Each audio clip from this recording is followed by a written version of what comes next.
Shabbat Shalom. Welcome to 5 Minutes of Torah with the BI Rabbi. I'm Rabbi Adam Stein, standing in front of our house. Well, part of a house that we're renting, but it's Vancouver. I hope all of you are doing okay in Vancouver or wherever you are. It's a really tough time, and a lot of us, thank God, are really privileged to be okay. And I try to remind myself of how lucky I am and how blessed I am every day to not be in too hard of a position like many others are. There are millions, billions of people around the world, and tens of millions of people in Canada and the US who don't have the resources, whether it's food or water or heat or money, to survive in a healthy way through this pandemic. People who don't have sufficient medical help nearby, in countries where medical help has just been overwhelmed. We need to remember how lucky we are, and I think push ourselves to help others. That's how we can get through this. In our Torah portion this week, well, 2 Torah portions, it's a doubled portion, Tazria and Mitzora. We're learning about a person who has sarat, this skin disease, sort of like leprosy, but sort of different than leprosy. But someone who has to go through a process to become clean, ritually clean again, to enter the camp in the wilderness once again, as the Israelites are wandering through their 40 years. And some of this cleansing process involves bringing some animals to the priest to sacrifice in order to come back into the camp and be clean once again. So we get a whole long description of the animals that this person has to bring to the priest.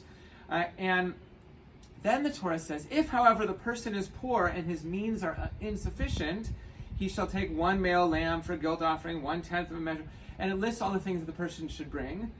But the person has to bring different animals, different things, than the person who does have the means to bring the regular sacrifices. The regular sacrifices are 2 male lambs and 1 ewe lamb, etc., etc. So it's very interesting, I think, powerful. The Torah says you only have to bring these things if you don't have the means to bring the regular required things. It makes provisions for those who are less fortunate. And this comes up in a similar way in other parts of the Torah too.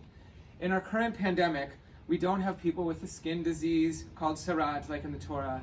We have almost 3 million people now with a disease that attacks one's very ability to breathe.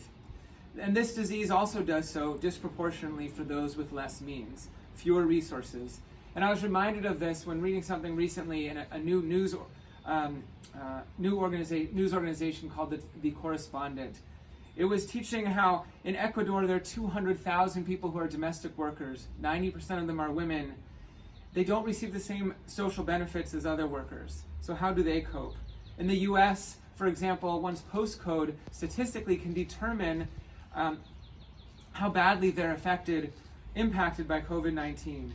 In the Philippines, climate change is already affecting health and marginalized communities. It's adding even more stress at this time. All over the world, people are being infected in different ways. And the parsha and the sacrifices that one would bring to become clean again, you have 11, 12 verses of really detailed things that the person has to bring. Those same verses are repeated for the one who has insufficient means, but with different animals. Dr. Rabbi Baruch Levine of the Jewish Publication Society's Torah commentary, he teaches that this system allowed persons unable to afford several animals at once, they were expensive to buy these animals, to substitute less expensive animals. Bring 2 turtle doves or 2 pigeons, depending on what their means are, says the Torah. It enabled those rendered impure through no fault of their own to be reinstated as worshipers in good standing. It's not their fault they become impure because of skin disease or this coronavirus, and it's not their fault they don't have the means to bring the normal sacrifices or access health care or sufficient food or water. As we struggle through this pandemic and stay-at-home orders and our time at home together, let us strive to constantly count our blessings, count ourselves privileged for what we have, or to ask for what we need, and always be looking out to help those who are in need. Shabbat Shalom.